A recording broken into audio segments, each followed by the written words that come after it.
আজকের থেকে অঙ্গীকার করেন, আল্লাহর সাথে সম্পর্ক জোড়েন, আল্লাহর রসুলের সাথে সম্পর্ক জোড়েন।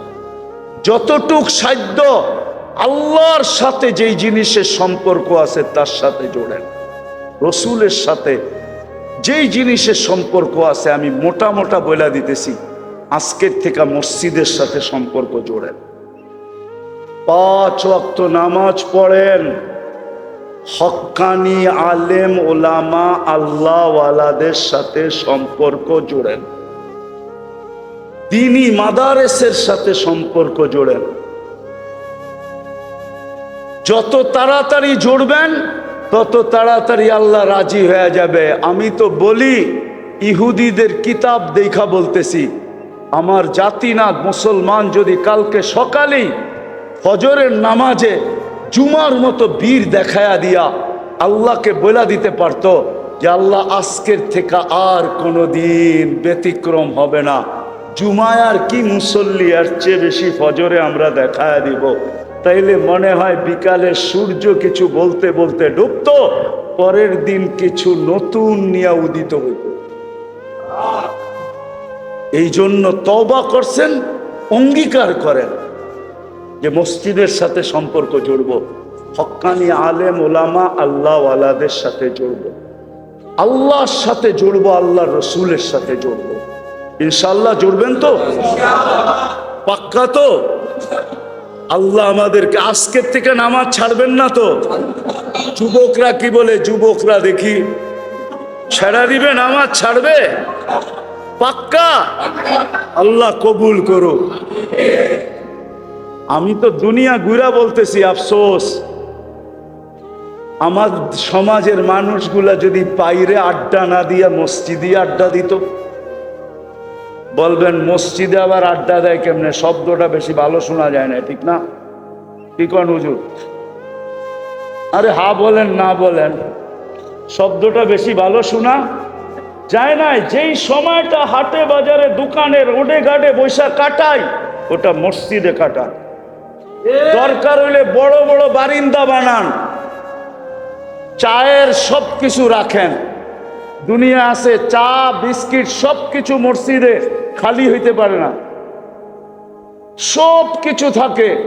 পুরারা যার সময় কাটাইতে হয় হাটে বাজারে দোকানের সামনে বৈশা না কাটায়া মসজিদের বারিন্দায় বৈশা কাটান।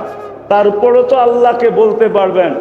মাঝে মাঝে দেখেন না, আপনি বাড়িতে বইয়া চিল্লাইলে ওই তুই কই গেলি, তো পুরায় বারিন্দার থেকে বাইরে একা, আমি তো বারিন্দায় বয়ে রয়েছি, তুমি এত চিল্লাও কিল্লেগা? বলে না, বলে না? আপনিও বলতে পারবেন, আল্লাহ রে আল্লাহ, আমি বারিন্দায় বয়ে রয়েছি, আমি আপনার আঙ্গিনায় বয়ে রয়েছি। বানান মসজিদ এরকম, চতুর্দিক দিয়ে বারিন্দা দেন। মসজিদের ভিতরে চায়ের চা রাখেন, ফ্লাক্স রাখেন, পানি গরম করার ইয়ে রাখেন, চা রাখেন, বিস্কিট রাখেন। যেই সময়টা বাইরে বৈশাখ কাটান, ওটা মসজিদের বারিন্দায় কাটান। আর আল্লাহরে বলেন বারিন্দায় আছি, কিন্তু ডাক দিলেই ভিতরে পড়মু। কি ভুল বললাম? রাগ হয়ে গেলেন? বুজুর্গ পরিষ্কার হইল কথাটা? বানান মসজিদ এরকম। ইন্দোনেশিয়া আছে, মালয়েশিয়া আছে, থাইল্যান্ডে আছে, ফিলিপাইনে আছে, দুনিয়ার বহু দেশ আমি ঘুরে দেখা আসছি। আছে হয় আমার জাতি যদি এরকম মসজিদ বানাইতো, আমার জাতির মানুষগুলা যদি সারাদিন বারিন্দায় থাকতো, সময় বারিন্দায় কাটাইতো, ওইখানে বসে এই গল্প স্বল্প, কেননা ভিতরে না গল্প করা যায় না, বারিন্দায় তো করা যায়। আর আল্লাহরে বলতো বারিন্দায় আছি, কিন্তু ডাক দিলি আয় পড়মু, ডাক দিলি আইসা পড়মু ভিতরে। এরম যদি আমার জাতি করতো, দোয়া করি আপনাকে ওই মসজিদটা এরকম হোক। ইচ্ছা আছে? পারবেন করতে? পারবি? হ্যাঁ, আরে নিয়ত করতে অসুবিধা কি? এরপর জায়গা নাই, আরে জায়গা তো আল্লাহ দিব, ঠিক না? কে দিব? নিয়ত আসেনি, এটা বলেন। আল্লাহ আমাদের সবাইকে আমল করার তৌফিক দান করেন। ওমা আলাইনা ইল্লাল বালাগ। দোয়া।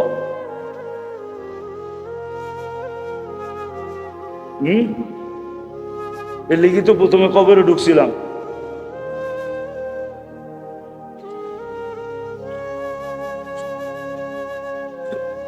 ইনশাআল্লাহ ইনশাআল্লাহ। আল্লাহুম্মা সাল্লি ওয়া সাল্লিম ওয়া বারিক আলা হাবিবিক আল্লাহুম্মা লাকাল হামদ কামা ইয়ানবাগি লিজালালি ওয়াজহিক ওয়া আযীমি সুলতানিক। আল্লাহ বলার পর্ব ছিল শেষ, শোনার পর্ব ছিল শেষ, এখন ভিক্ষার পর্ব, চাওয়ার পর্ব।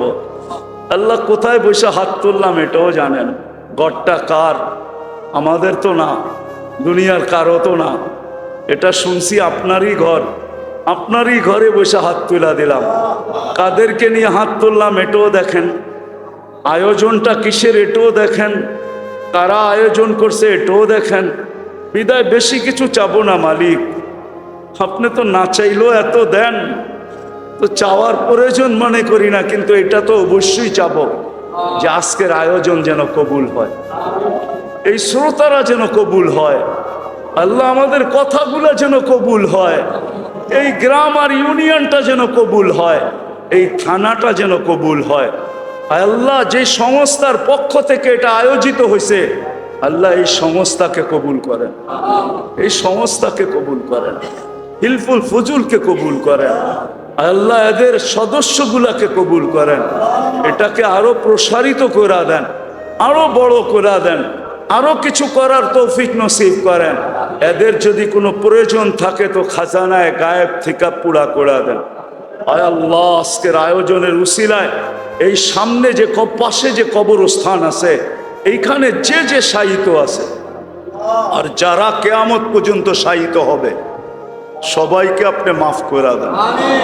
আল্লাহ এই কবরস্থানটাকে কবরে মাগফু, আয় আল্লাহ কবরস্থানকে কবুল করেন, এমন কবুল করেন। দুনিয়ার কিছু কবরস্থানকে আপনি কবুল করছেন, যেইখানে কবর দেওয়ার পরে মানুষ নিজেকে সৌভাগ্যবান মনে করে।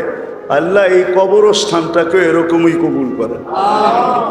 কোটি গুণ বেশি তাকায় আছে এই কবর আল্লাহ, আপনজনের দিকে, ছেলে পেলের দিকে, মেয়ের দিকে, ভাই বেরাদরের দিকে, আত্মীয় স্বজনের দিকে, প্রতিবেশীর দিকে তাকায় আছে, যারা আমাদের জন্য ডেলি কিছু কইরা পাঠায় কিনা।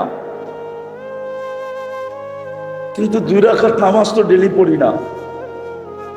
তো যেটা বুঝাইতেছিলাম, সম্পর্ক করা যদিও ভালোবাসি, আর মানুষের সম্পর্ক স্বভাব, সম্পর্কহীন মানুষ বাস করতে পারে না, কিন্তু মরতে দেরি, এই সম্পর্ক ছিন্ন হইতে দেরি হবে না। কিন্তু আমার আলোচনা এই সম্পর্ক নিয়েও না, আমার আলোচনা ওই সম্পর্ক নিয়ে যে কমসে কম মুসলমানের শিখা উচিত ছিল, যাকে আল্লাহ সৎ ইচ্ছায় মুসলমান বানাইছেন। আপনি মুসলমান কার ইচ্ছায়? আপনার ইচ্ছায়? কার ইচ্ছায়?